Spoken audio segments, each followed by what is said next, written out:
चंदौसी के मोहल्ला लक्ष्मणगंज में एक ऐतिहासिक बावड़ी स्थित है जिसे आत्माराम की बावड़ी कहा जाता है। इस बावड़ी का इतिहास 150 साल पुराना है और यह न सिर्फ चंदौसी बल्कि पूरे उत्तर प्रदेश के लिए एक ऐतिहासिक धरोहर मानी जाती है। हाल ही में इस बावड़ी की खुदाई का काम शुरू हुआ था, लेकिन कुछ दिनों पहले ही यह काम अचानक रोक दिया गया। क्या था इसके पीछे का कारण? आइए जानते हैं।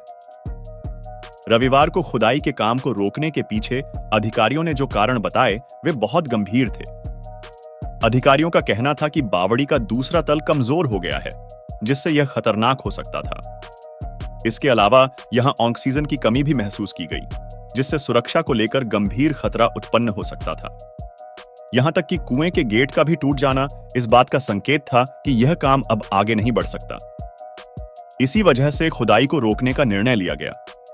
बावड़ी की खुदाई शुरू होने से पहले ही इसे लेकर इलाके में उत्सुकता का माहौल था।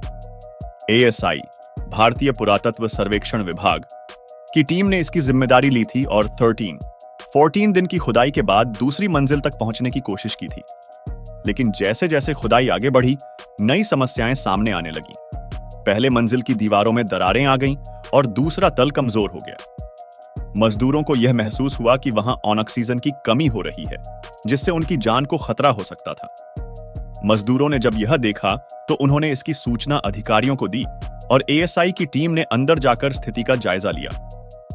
बावड़ी की दीवारें छोटी छोटी ईंटों से बनी हुई थीं और उन पर कोई प्लास्टर नहीं था, जिससे दीवारों के टूटने का खतरा था। इसके अलावा गेट भी कई जगह से टूट चुका था।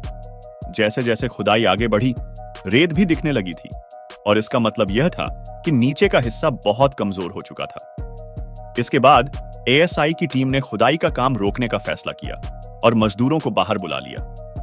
इसके बाद से काम फिर से बंद कर दिया गया है ताकि कोई अप्रिय घटना न हो। इतिहास की इस बावड़ी के बारे में जानने के लिए न सिर्फ स्थानीय लोग बल्कि पूरे उत्तर प्रदेश के लोग उत्साहित हैं। हर कोई यह जानने की कोशिश कर रहा है कि यह बावड़ी कितनी पुरानी है और इसका ऐतिहासिक महत्व क्या है। यह बावड़ी चंदौसी के इतिहास को संजोए हुए है और इसके अंदर छुपे हुए कई राज हो सकते हैं जो इलाके के इतिहास को और भी रोचक बना सकते हैं। खुदाई के दौरान मजदूरों ने देखा कि नीचे की मंजिल में ऑक्सीजन की कमी हो रही थी। एक दिन मजदूरों ने देखा कि बावड़ी के अंदर से अचानक धुआं निकलने लगा। यह घटना भी काफी चौंकाने वाली थी और इसके बाद मजदूरों ने ठेकेदार को सूचित किया।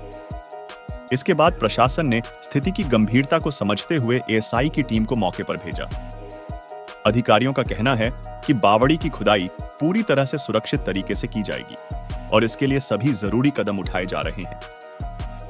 प्रशासन ने बावड़ी की सुरक्षा के लिए पुलिस बल तैनात किया है ताकि किसी भी तरह की अप्रिय घटना न हो।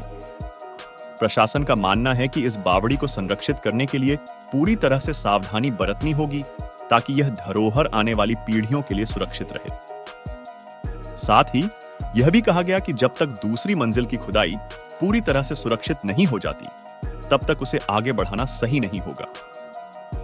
अब सवाल यह है कि इस बावड़ी के अंदर छुपे हुए राज क्या हो सकते हैं? क्या इस बावड़ी की खुदाई से कुछ नया और महत्वपूर्ण मिलेगा? क्या यह चंदौसी को एक प्रमुख पर्यटन स्थल बना सकेगी?